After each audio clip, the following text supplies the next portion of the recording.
the dim light of flickering fires and the beat of primal drums, the air thickens with anticipation. Slow motion shots capture the intensity of the ritual. Eyes rolling back, bodies convulsing, sweat glistening as powerful forces overtake the flesh. The rhythm of the drums reverberates deep into the soul, calling forth a sacred energy that transcends the earthly realm. These are not just bodies. They are vessels, living portals through which the divine enters, claiming their form to speak, heal, and guide. In the shadows of these ancient ceremonies, there exists a force, powerful, unyielding, and often misunderstood. Possession. It is not madness, it is transcendence. It is not chaos, it is divine order. For those who enter into this sacred space, possession is not a loss of control, but an awakening to a higher truth, a direct communion with the divine. These rituals are sacred, emotionally intense, and deeply transformative, pulling those who partake in them into a spiritual experience that transcends the ordinary. They are not simply physical acts, they are gateways to the unseen, where human and divine meet. But why do these rituals provoke such primal emotions? What is it about possession that reveals the profound spiritual connection between the divine and human? In Africa, possession is not viewed as a loss of control or a descent into madness. Instead, it is seen as a sacred transition, a powerful spiritual awakening. It is an invitation from the divine, a call to step into the earthly realm and become a living vessel for higher forces. In many African spiritual traditions such as Vodun, Candomblé, and Yoruba practices, possession is a revered ritual where an individual becomes the conduit through which the divine enters the human world. Far from being a chaotic experience, possession is a harmonious integration of the physical and spiritual. A divine partnership where the earthly body is temporarily inhabited by an ancient force, often a god, ancestor, or spirit. In African traditions, possession is seen as a rite of passage, an intimate act where the soul steps aside, allowing the divine to fill the vessel. It's not about losing oneself, but about becoming something greater than oneself. The person who is possessed does not disappear into madness, but becomes a clear and willing conduit through which the power of the divine flows. It is an extraordinary experience that connects the devotee not just to their own spirituality, but to the vast lineage of deities and ancestors who have walked the earth long before them. Through possession, the individual channels energy that has guided humanity for centuries, preserving ancient wisdom and power within the modern world. The contrast between how possession is understood in African spiritual contexts versus Western psychology is profound. In many Western societies, possession is often viewed through a medical or psychological lens, interpreted as a mental breakdown or even a symptom of illness. However, in African spiritual traditions, possession is the exact opposite. It is a moment of spiritual clarity, not confusion. It's a transformative act that is celebrated, not feared. For those who are initiated into these practices, possession is a higher calling, a moment of connection with the divine that reaffirms one's role within the universe. Imagine a body overtaken by an ancient force, one that has been guiding humanity long before written history. In these moments, the person becomes something far more than a mere individual. They become a living connection between the physical world and the divine. Possession in this sense is not a loss of self, but a return to a deeper, more primal truth. The intensity of the experience can be overwhelming, but it is also deeply sacred, a beautiful expression of the divine energy that resides in all things.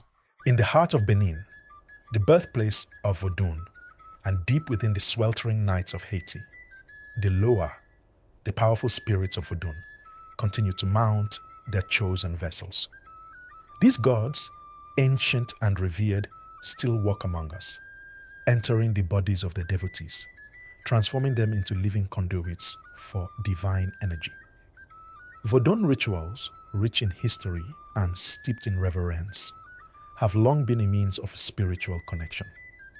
In both Benin and Haiti, these practices emerge from the same roots. a shared African heritage, but they have evolved and diverged over time, shaped by the cultures they encountered. Despite their differences, the core of Vodun remains the same. It is a spiritual framework that seeks to connect the human and divine through sacred rituals of possession, offering both personal transformation and communal healing. The Loa, as powerful spiritual entities, represent forces of nature and life itself. Among the most well-known Loa are Legba, Ezili, and Dambala, each with their unique attributes. Legba, the gatekeeper, is often the first Loa to be invoked in a ritual, for it is through him that all other spirits enter the world. Ezili, the goddess of love and beauty, embodies compassion and transformation, while Dambala, the serpent spirit, represents the very life force that flows through all beings. These Loa do not merely offer guidance from a distance, they actively possess the bodies of their followers, allowing them to speak, dance, and act on behalf of the divine. It is in these moments of possession that the gods walk among us, not as distant figures, but as intimate living forces that breathe life into the human experience. Possession rituals in Vodun are far from being solely individual experiences. They are a communal event that unites participants in a shared spiritual journey. These ceremonies are not just about the person possessed, but about the collective strength, healing, and divine guidance that comes through the group's participation. The drumming, the fire, the offerings, and the chanting all serve to create a sacred space where the divine can enter, not only to heal the individual, but to restore balance to the community as a whole. In these intense rituals, there is a deep understanding that the power of the Loa is not merely for personal transformation, but is a means of collective empowerment, a force that strengthens the ties that bind the community together. The real footage from these ceremonies reveals the raw intensity of Vodun rituals. Drummers beat the rhythms with such passion that it seems the very air vibrates with divine energy. Devotees in trance move with a grace and power that is impossible to ignore, their bodies overtaken by spirits of both joy and sorrow, power and peace. The fire, the dance, and the chants create a vivid electric atmosphere that is as much about collective participation as it is about individual possession. These rituals are not only spiritual performances, they are transformative events where the divine enters, healing not just the individual but the entire community, offering both protection and renewal for all who participate. In Vodun, possession is not only about the power of the gods, but also about the resilience and strength of the people who continue to honor them. They walk through us: Shango, Oshun, Oya, Ogun, thunder, river, wind, and iron, manifesting through the bodies of the chosen. The Orishas are divine forces of nature, ancient beings that govern the very elements that sustain life. Shango, the god of thunder and fire, embodies the raw power of the heavens, while Oshun, the goddess of the river, represents love, beauty, and abundance. Oya, the fierce wind goddess, brings transformation and chaos, and Ogun, the god of iron, is the protector of labor, work, and warriors. These deities are not distant figures. They are vital forces in the world today, shaping both the natural world and the lives of the people who invoke them. The Orishas are far more than mere gods. They are the embodiment of natural forces that govern life and the universe. Each Orisha has dominion over a specific element. Shango reigns over thunder and fire, Oshun over water, Oya over wind, and Ogun over metal. These elements are not just symbolic. They represent the forces that sustain life and the cyclical nature of existence. The Orishas are the living embodiment of these forces, their energies pulsing through the world, shaping both the natural world and the human experience. When a devotee is possessed by an Orisha, they are not just taken over by a spirit, they are transformed into the very force that Orisha represents. Whether it is the fiery intensity of Shango or the flowing grace of Oshun. The worship of the Orisha spans the African diaspora, from their origins in Nigeria to to the present-day practice in places like Brazil and Cuba. In Nigeria, the Orishas are venerated through the Ifa tradition, where priests and priestesses interpret the will of the gods through divination. In Brazil, candomblé ceremonies bring the Orishas into the lives of the people, where they are honored through rituals of music, dance, and offerings. In Cuba, Santeria is practiced, a religion that blends African spiritual practices with Catholicism, where the Orishas are revered as saints. These practices are not just relics of the past, but living, evolving systems of spirituality that continue to thrive and adapt in the modern world. The Orishas, despite their ancient origins, are very much alive, their presence felt across continents and cultures. Real footage of candomblé ceremonies captures the intensity and reverence with which the Orishas are invoked. The rhythmic beats of the drums, the movement of the dancers, and the fervent prayers of the devotees all serve to call forth the Orishas, to invite them to enter the bodies of the chosen. As the Orisha enters, the transformation is palpable. Devotees become vessels of the divine, their bodies and souls taken over by the energy of the god they are embodying. The dance, often rapid and intense, becomes a sacred expression of the Orisha's power. It is through the sacred dance that the Orisha enters and takes control, the movements of the body aligning with the divine energy coursing through it. The sacred dance that accompanies these rituals is not simply a form of physical expression, it is a spiritual invitation. When the Orisha is called, the dance becomes a medium through which the divine can enter. The movements of the body, often complex and rhythmic, reflect the energy of the Orisha being invoked. Shango's dance is forceful and commanding, filled with the power of thunder and fire. Ocean's dance, in contrast, is fluid and graceful, embodying the beauty and flow of the river. Oya's movements are chaotic yet controlled, representing the fierce winds that can both destroy and create. Ogun's dance is grounded, with strong, deliberate steps that mirror the strength and endurance of iron. When Shango enters the body, the world trembles with thunder, and the flames of his fire awaken a fury that cannot be denied. The devotee, now a vessel of Shango's energy, moves with a power that seems to defy the physical limitations of the human body. The air crackles with electricity, and the intensity of the ritual becomes almost unbearable. Yet this is not chaos, it is divine order. The possession of the Orishas through these sacred dances is a form of spiritual alignment, a way for the human body to become one with the natural forces that govern the universe.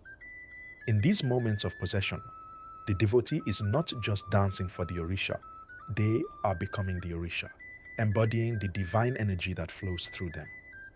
The Orishas are more than just mythological figures. They are the very essence of life itself. Their energy is not abstract or distant. It is present, active, and powerful, moving through the bodies of the faithful and bringing divine energy into the world. Whether in Nigeria, Brazil, or Cuba, the worship of the Orishas continues to be a vital force in the spiritual lives of millions. Through the sacred dance, the Orishas enter the bodies of the chosen, transforming them into living embodiments of the divine forces that sustain the universe. These rituals are a reminder that the divine is not distant, but very much present in the world, manifesting through the bodies of those who invite it in. It's not just the gods who enter. In Congo, Ghana, and Zimbabwe, the spirits of ancestors call upon the living to carry their wisdom forward. Mediumship, the practice of channeling these ancestral spirits, plays a sacred and pivotal role in African spiritual traditions. It is a revered practice that connects the living with those who came before, allowing their guidance, healing, and wisdom to transcend the boundaries of time. In these cultures, the spirits of the ancestors are not just remnants of the past. They are active forces in the present, offering their strength, protection, and insight to those who seek their assistance. In countries like Congo, Ghana, and Zimbabwe, mediumship is not merely a form of divination. it is a sacred calling. Those chosen to serve as mediums are seen as living bridges between the human world and the spiritual realm. In the Congo, the Nganga, or spiritual healer, often enters a trance state where the ancestors speak through them, offering guidance on matters ranging from personal struggles to community-wide issues. In Ghana, mediums are seen as channels for the powerful spirits of the ancestors, and their role is central to maintaining spiritual harmony within the community. Similarly, in Zimbabwe, the practice of mediumship, especially among the Shona people, is a key part of spiritual life. Here, mediums called Vadzimu serve as intermediaries between the ancestors and the living, using rituals to invoke the spirits and provide the needed insight to heal and protect the community. The rituals surrounding mediumship are intense, involving drumming, chanting, and offerings to create a sacred space where the ancestors can enter and communicate. Real-life footage of these rituals reveals the profound power of ancestral possession. Mediums often enter trances so deep that they become fully overtaken by the spirit of the ancestor. In these states, they may speak in the voice of the deceased, offering wisdom, advice, and warnings to those who seek guidance. The medium's body becomes the vessel through which the ancestral spirit communicates, often with great clarity and authority. The transformation is not just psychological but spiritual, with the medium's body, voice, and even personality shifting to align with the presence of the ancestor. These rituals serve a far greater purpose than just the personal needs of the individuals involved. They are deeply rooted in the preservation of culture and tradition. By channeling the wisdom of the ancestors, mediums play a vital role in keeping alive the knowledge, stories, and teachings passed down through generations. Possession by ancestors is seen not just as a connection to the past, but as a way to protect the community's future. It ensures that the values, customs, and wisdom of those who came before are preserved and passed on. It is through these spiritual connections that the community remains grounded, maintaining its cultural identity in the face of external challenges. In many African cultures, possession by an ancestor is seen as an act of spiritual renewal. It is a way to reassert the community's power and identity, particularly in times of crisis or upheaval. Ancestors are viewed as protectors, and their possession of living descendants serves as a shield against harm, whether physical, emotional, or spiritual. The messages from the ancestors during these moments are not just reminders of what has been, but calls to action. When the ancestors possess their descendants, they offer not just memories, but the strength to carry on their unfinished work.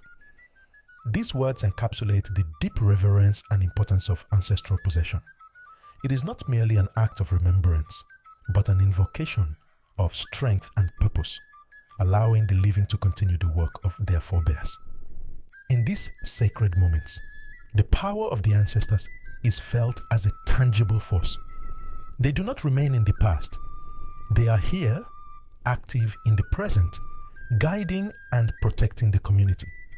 Mediums are not just passive vessels.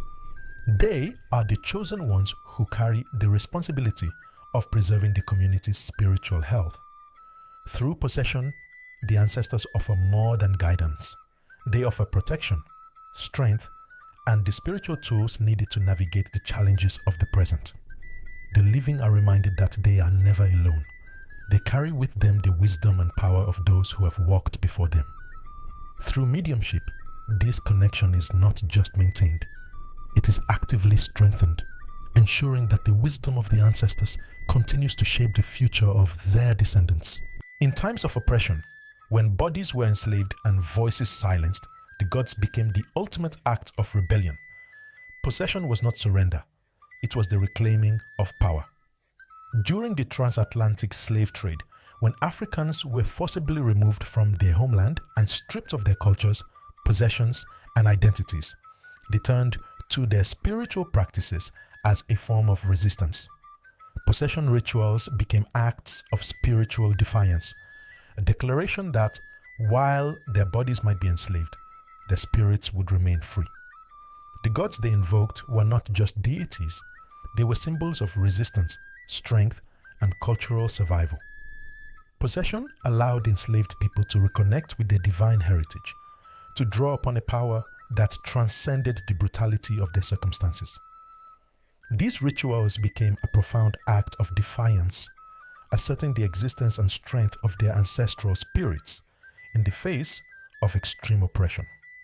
In the Americas, possession rituals continue to serve as a tool of resistance and spiritual survival.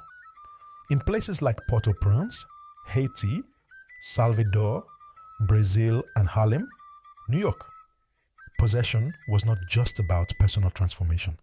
It was a communal act of protest, healing, and renewal.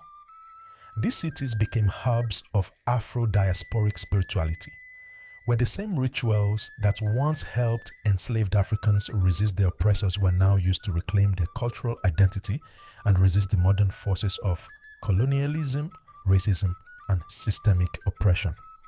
In Haiti, the possession rituals of Vodun were integral to the Haitian Revolution, as enslaved Africans invoked the spirits to gain strength and courage to overthrow their colonial oppressors. Similarly, in Brazil, candomblé ceremonies became a space for Afro-Brazilian communities to maintain their identity and resist the cultural erasure brought on by slavery. Possession in this context was not just an act of spiritual transformation, it was a physical reclaiming of the body. By allowing the divine to enter their bodies, practitioners of these rituals were asserting control over their physical selves, even in the face of violence and exploitation. The body, which had been commodified and oppressed, was transformed into a vessel of divine power. Possession allowed these individuals to reclaim ownership of their spirit, their body, and their destiny. It was an act of spiritual autonomy, a way to resist the dehumanization that came with slavery and colonization.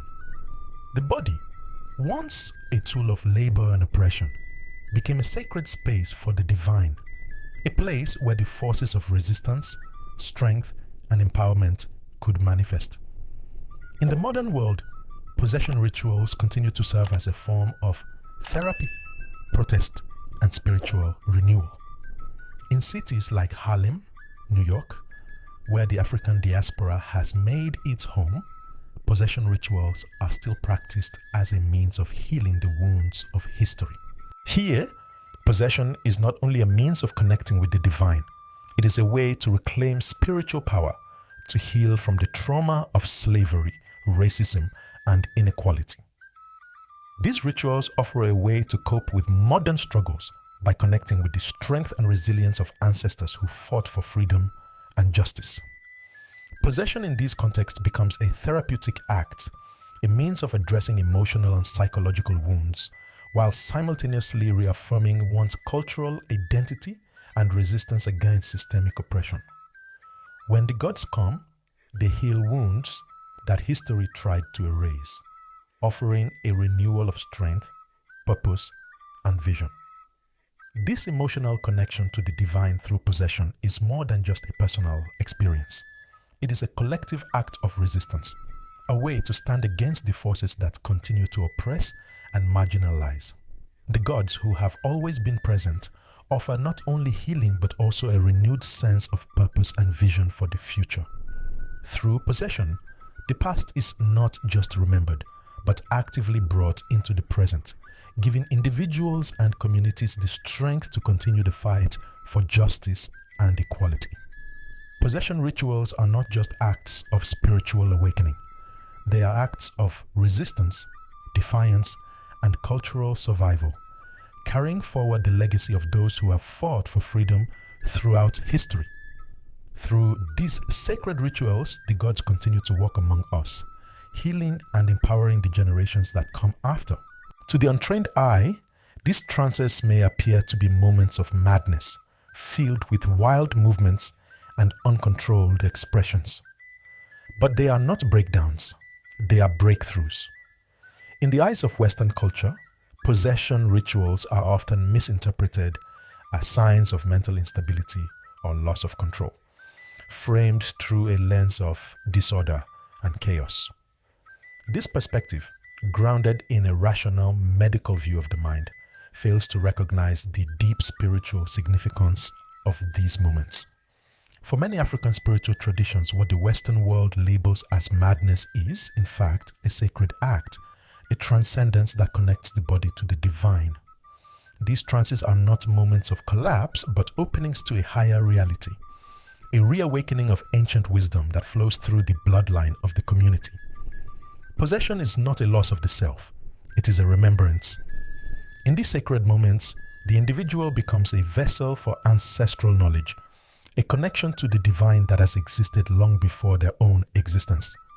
The voices and wisdom of ancestors, long past, return to guide the living, offering clarity, healing, and insight. It is a moment of remembering the eternal bond between humanity and the divine, a return to a deeper, more primal connection that has been preserved through generations. These trances serve as a bridge, linking the present to the past, the living to the spiritual realm. They are not chaotic but sacred rituals that help participants transcend their current selves and connect with a long line of wisdom, heritage, and divinity. Possession rituals are not about losing control. They are about regaining access to the ancient spiritual truths that have always been within us. Through these practices, the individual and the community are reminded that they are part of a greater timeless continuum, where divine knowledge is both preserved and passed on. The gods have never left us. They walk through us, heal through us, and speak through us. Throughout history, these divine forces have existed as an inseparable part of human experience, transcending time and space, shaping and guiding the lives of those who call upon them. Possession is not a mystical phenomenon confined to ancient times, but a living, breathing practice that continues to resonate within the hearts and souls of those who seek to connect with the divine. It is an act of spiritual renewal, not a fleeting moment of madness, but a timeless ritual that reawakens the forces within us and around us. When we call upon the gods, we are not seeking to summon something foreign or distant. We are awakening the spirits that live within us, drawing on ancestral knowledge and divine wisdom that has been passed down through generations. Possession, in its purest form, is an invitation for these forces to enter, to empower us, and to help us navigate the challenges of the present. The gods do not return because they have been gone. They return because they are always present, waiting for the moment when we are ready to receive them. These sacred rituals are not just about the individuals who are possessed, but about the communities they belong to. Through possession, we reconnect to our shared history, to the wisdom of our ancestors, and to the divine forces that sustain us all. The power of the gods is not a singular experience, but a collective one, binding together all those who seek guidance, healing, and strength. In every dance, every trance, every beat of the drum, the gods walk through us, reminding us of our eternal connection to the divine and to each other. As you live this journey, remember the gods are not waiting to return. They have never left. They walk with you, heal you, and guide you through every moment of your life. It is up to us to remember, to invite them in, and to honor the sacred bond that connects us all.